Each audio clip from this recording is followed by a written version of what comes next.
Bonjour à toutes et tous et bienvenue sur la chaîne de Gomme de Crayon. Alors aujourd'hui, dans le cadre des vidéos bref tuto, je voudrais vous proposer un sujet pour les débutants. Alors j'ai fait quelques tutos ou du moins quelques vidéos sur qu'est-ce qu'on fait, quel matériel, qu'est-ce qu'on a besoin pour commencer, les erreurs à éviter.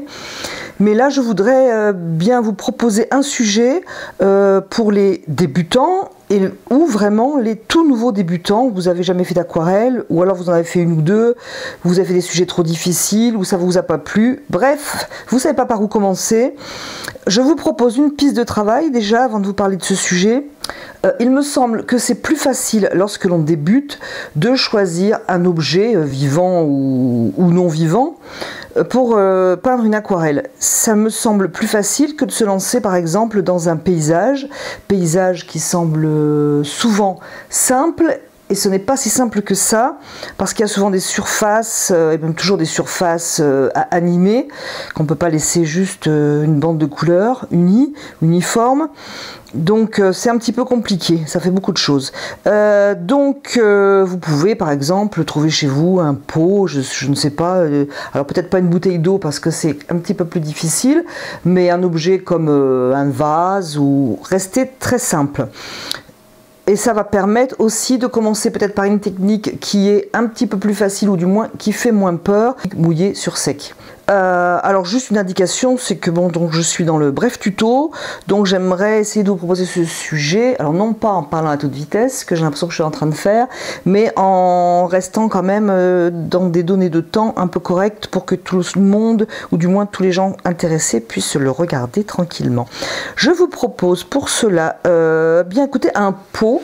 On va surtout s'axer sur le pot. J'ai fait quelques feuilles, mais vraiment pour moi ce que j'ai envie de vous montrer, c'est pour faire donc ce pot à l'aquarelle. Pour cela, j'ai pris une feuille de papier quand même 300 grammes. C'est pas parce qu'on débute qu'on va avoir le papier qui gondole. On peut prendre un papier 300 grammes qui n'est pas 100% coton, hein. Par exemple, large 100% coton est un excellent papier, mais bon, pour faire des exercices d'entraînement, c'est pas utile. J'ai choisi une image sur le site Pixabay, une image libre de droit, pardon.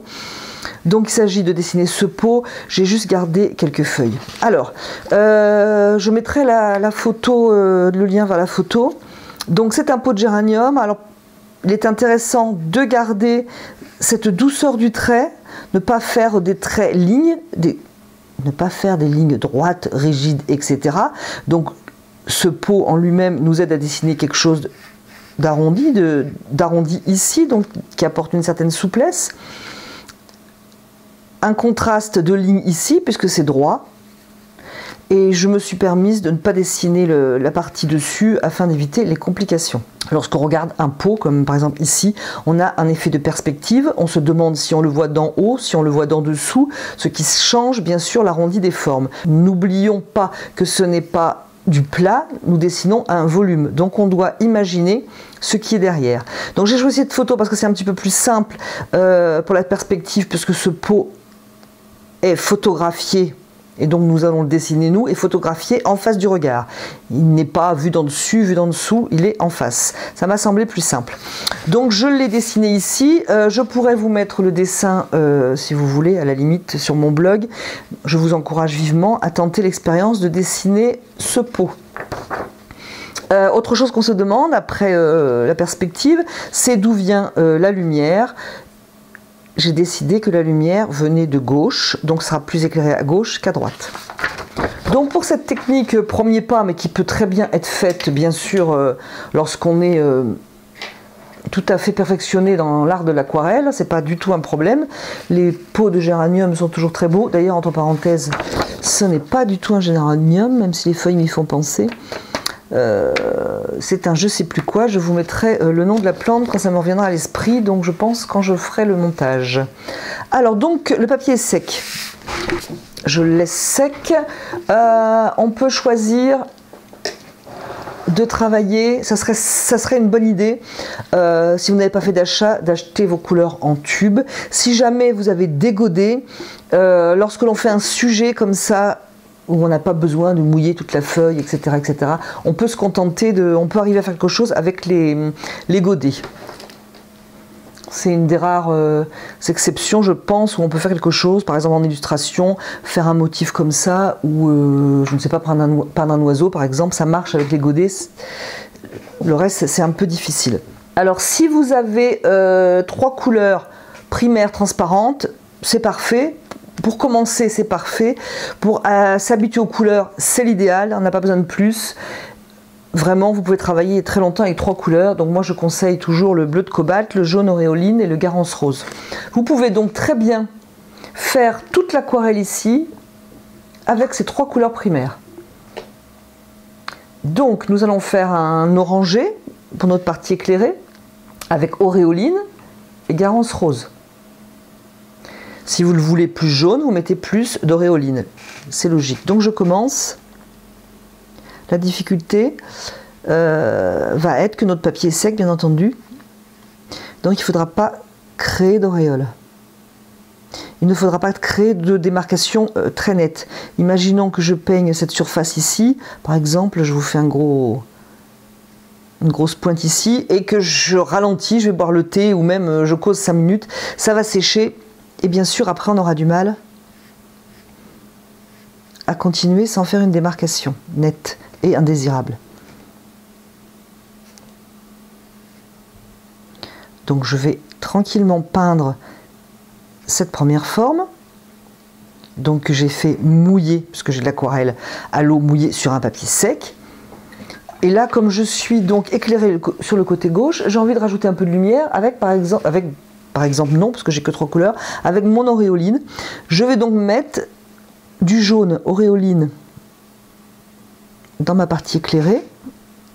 Alors si c'est très mouillé, ça ne va pas faire d'auréole. Si vous craignez les auréoles, mettez très peu d'eau sur votre pinceau. Et là, bien entendu, quand je rajoute une couleur, là je vais rajouter du garance rose, quand je rajoute une couleur, ma couleur est mouillée et mon papier est devenu mouillé puisque j'ai mis déjà de l'aquarelle. Donc je suis à présent en technique mouillé sur mouillé.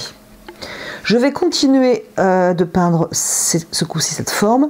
Si je ne veux pas que mes deux formes se mélangent, c'est-à-dire que l'aquarelle d'ici vienne dans l'aquarelle de là, je vais être obligée d'attendre que ça sèche. Sinon, bien entendu, elles vont fuser l'une dans l'autre. Je vais commencer par en bas. Moi, personnellement, je ne vais pas attendre que ça sèche. Je pourrais très bien attendre que ça sèche ou mettre un coup de sèche-cheveux. Donc là, pour réaliser cette aquarelle dans le thème adapté aux débutants, je vais faire forme par forme. Ça va être bien plus simple.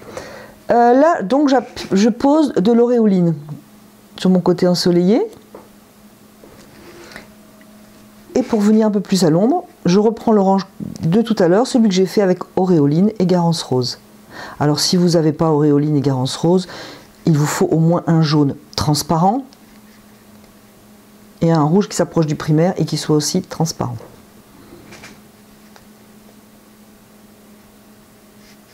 Alors je ne sais pas si c'est sec, ça m'étonnerait bien.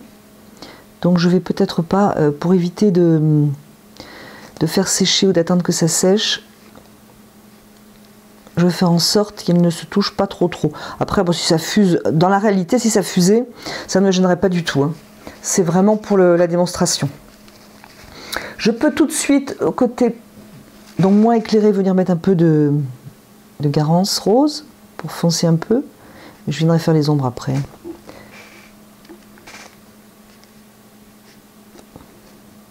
Je viendrai refaire des ombres après.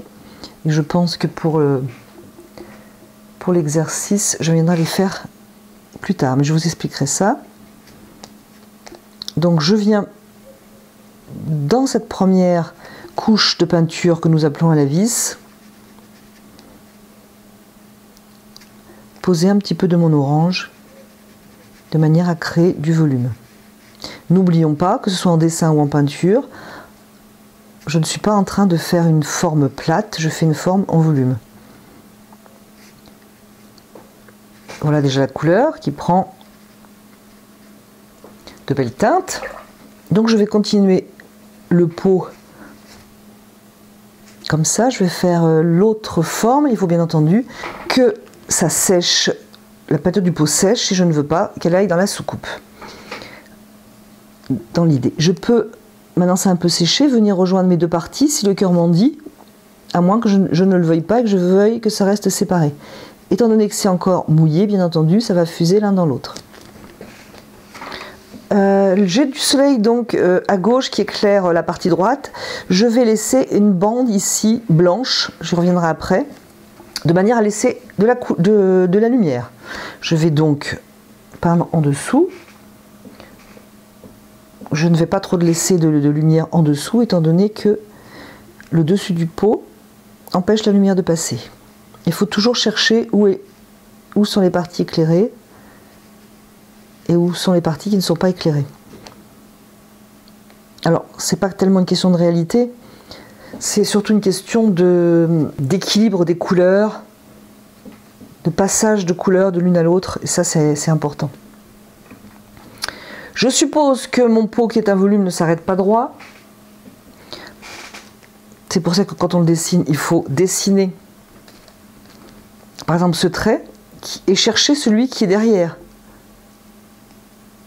Pareil ici, on dessine celui-là, on cherche celui qui est derrière. Et là, bien sûr, c'est important de savoir où est le trait, parce que quand même, je suppose que je vois un petit peu le pot derrière. Alors j'ai fait quelques tiges, hein, je vous le disais, je n'avais pas l'intention de faire les fleurs parce que sinon je ne vais plus être dans un bref tuto. Et je tiens à ces brefs tutos parce que je sais qu'il y a des gens qui aiment bien regarder mes vidéos mais qui ne veulent pas y passer 2 heures. Donc je tiens un petit peu, puis je trouve que c'est... Enfin je ne sais pas ce que vous en pensez, mais j'aime assez faire aussi quelque chose comme ça de rapide.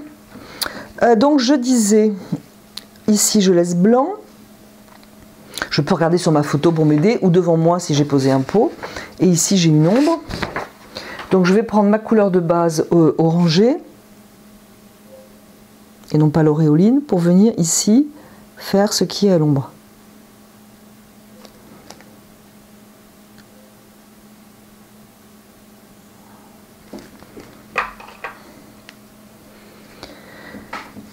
On va vraiment s'axer sur le pot, mais pendant que tout ça sèche un petit peu, parce que je vais devoir faire un petit peu des ombres par-dessus, on pourrait très bien le laisser comme ça, excusez-moi, je passe. On pourrait très bien laisser ce pot comme ça, il est déjà bien réalisé. Pour quelqu'un qui débute, je pense que le débutant peut être content. Si on veut aller un petit peu plus loin, il va falloir poser quelques petites ombres, un minimum, sur le pot. Pour cela, je voudrais que ça sèche. C'est mouillé. En attendant... c'est un bonus, c'était pas compris dans la vidéo. Mais en attendant, je vais, de la même manière, dans la même technique, travailler ces quelques feuilles.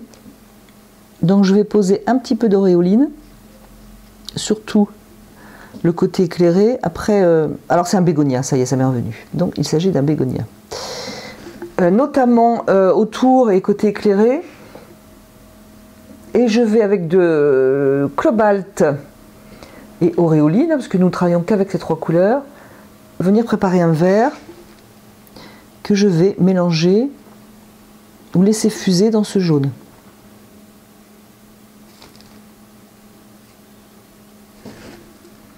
Et je vais faire ça pour toutes les feuilles. Alors, je vais continuer les feuilles pendant que ça sèche.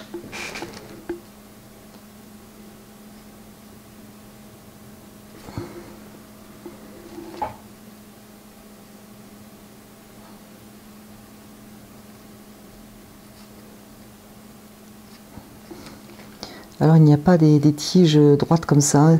Ça doit automatiquement se fondre dans un fond. Mais même si c'est quand même un tuto un petit peu rapide, je ne voudrais pas vous faire croire qu'il y a des feuilles droites comme ça. Attendez la fin avant de voir pourquoi j'ai fait ces petites tiges droites comme je ne sais quoi. Donc je continue mes feuilles. Je peux aussi les faire en bleu de cobalt pour varier les verts, c'est-à-dire jaune auréoline et mettre du bleu de cobalt dedans.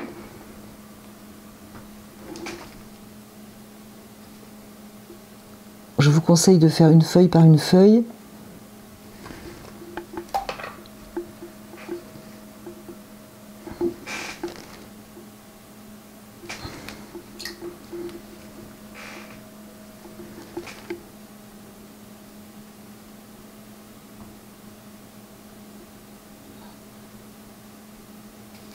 Et on peut en faire une tout à fait bleue, par exemple. Et deuxième bonus de la journée, c'est toujours pareil, ce n'est pas dans mon programme apprendre à faire un pot, mais je vais quand même faire un petit peu une fleur, histoire d'agrémenter. Alors vous remarquerez qu'il y a très peu de choses dans ce pauvre pot de bégonia, mais j'ai vraiment voulu simplifier au maximum. Alors c'est vrai que cette fleur en plein milieu, c'est pas esthétiquement, c'est pas l'idéal. Je vais quand même en rajouter une, au moins discrètement. Et vous savez que 2 fleurs, 2 objets, ce n'est jamais très agréable à l'œil. Donc je vais en rajouter une discrète ici. Alors est-ce que c'est sec? Alors c'est pas sec, mais je pense que je peux faire mes ombres. Il s'agit donc, reprenons notre démonstration de peindre un pot à l'aquarelle lorsque l'on débute. Reprenons nos 3 couleurs et je vais venir faire une ombre. Alors pour faire l'ombre, je vais prendre toujours pareil, le bleu de cobalt. Je vais lui ajouter du Garance rose et une pointe d'auréoline, c'est-à-dire je prends mes 3 couleurs.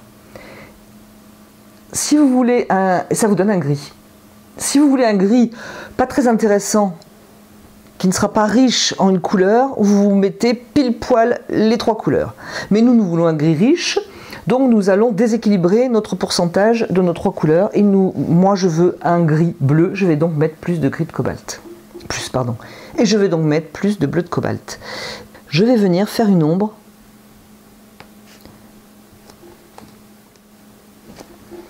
Je peux prendre un deuxième pinceau. Pour venir un petit peu faire courir mon ombre, de manière à ce qu'elle ne s'arrête pas, par exemple, en diagonale comme ça serait pas très joli.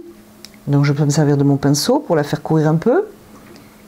Déposer de l'eau à la démarcation pour que, toujours pareil, ça continue à courir. Alors je ne fais pas non plus une bande, bien droite à droite. Hein, par exemple, je ne fais pas ça. Ce n'est pas joli.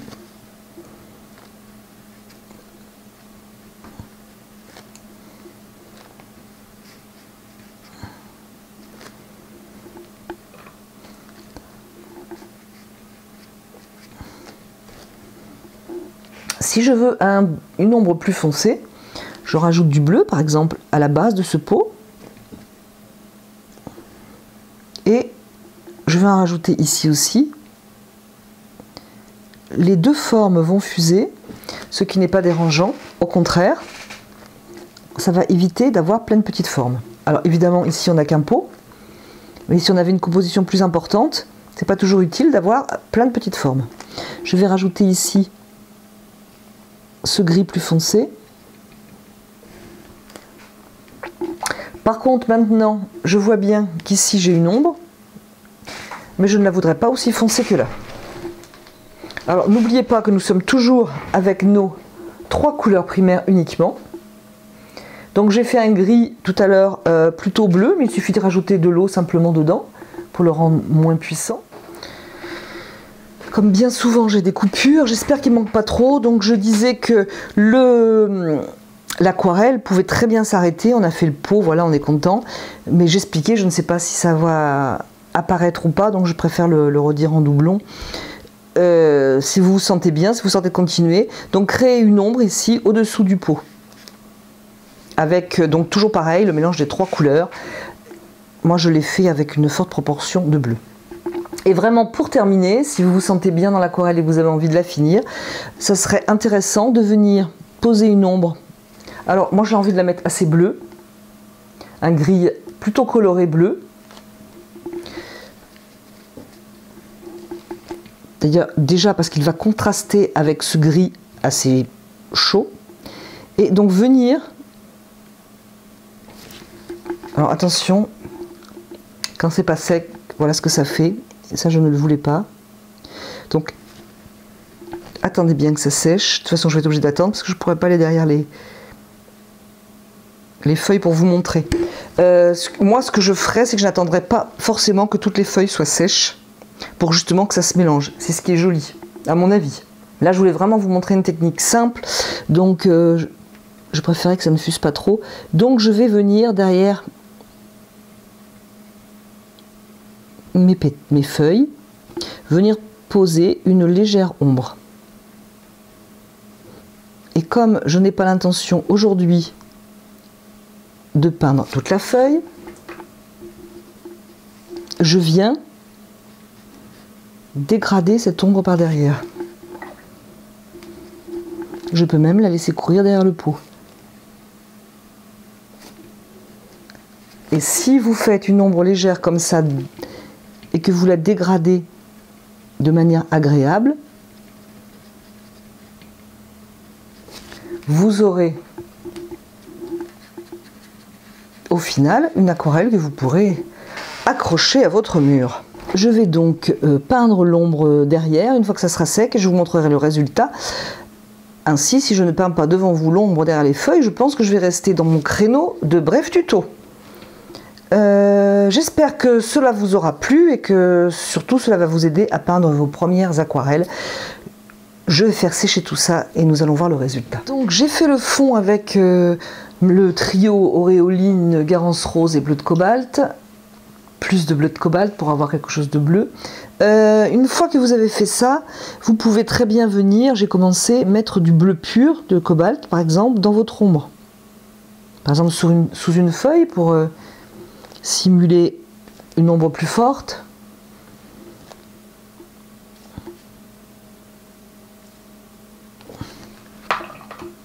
Et vous pouvez venir adoucir avec un pinceau propre. Je peux aussi par exemple le faire ici, c'est peut-être encore mouillé.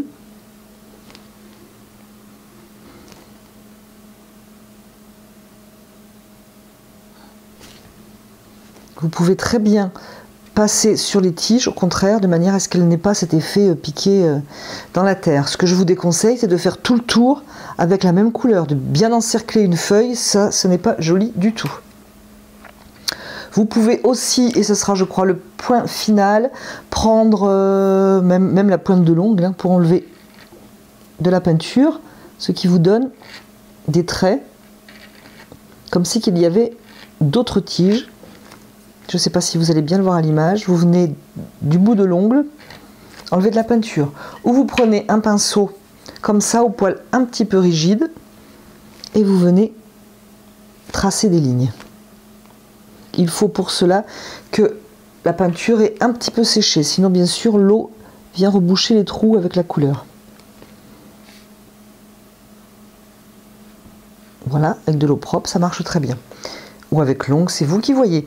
Ce que je voudrais dire avant de terminer, c'est pour réussir donc votre première aquarelle, bornez-vous aux 3 couleurs Auréoline, Garance, Cobalt. Si vous ne les avez pas, prenez vraiment des couleurs transparentes. Ça se voit sur le tube, il y a un carré qui est vide et qui n'est pas plein. Si vous peignez avec 3 couleurs primaires, 3 transparentes, vous avez toutes les chances de réussir une aquarelle qui soit lumineuse. Vos couleurs ne seront pas plombées, ne seront pas boueuses. Vous remarquerez ici qu'on a quand même des couleurs qui sont très, non pas très vives, mais très lumineuses. Ici, on a des bleus qui sont très purs, avec des tons un petit peu rouges ici et des orangés. Vous ne pouvez pas obtenir ça si vous prenez par exemple un ocre qui est bon, une très belle couleur, mais qui n'est pas du tout transparente, ou je ne sais pas quel autre, ou un rouge indien par exemple, on aurait pu faire ça en rouge indien. D'ailleurs je vais vous montrer à côté ce que fait un rouge indien, que je n'utilise jamais pur. Qu'est-ce que je vais avoir comme petit bout de papier? Voilà, le rouge indien. Alors, il pourrait s'en approcher, mais je ne sais pas si vous voyez à l'image la différence. Il est opaque, il n'est pas du tout lumineux. Donc on ne s'en sert pas comme ça en couleur... en unique couleur. Moi je m'en sers dans les mélanges, donc voilà. Utilisez surtout pour commencer des couleurs transparentes. J'espère que je vais vous aider à faire vos premiers pas avec une première aquarelle. J'attends vos commentaires avec impatience. Dites-moi si cela vous aide, si cela vous donne envie de débuter, de commencer, de continuer. Vos commentaires m'aideront à cibler un peu plus les prochains tutos. Écoutez, je vous remercie beaucoup d'avoir regardé cette vidéo et je vous dis à bientôt sur la chaîne de Gomme de Crayon.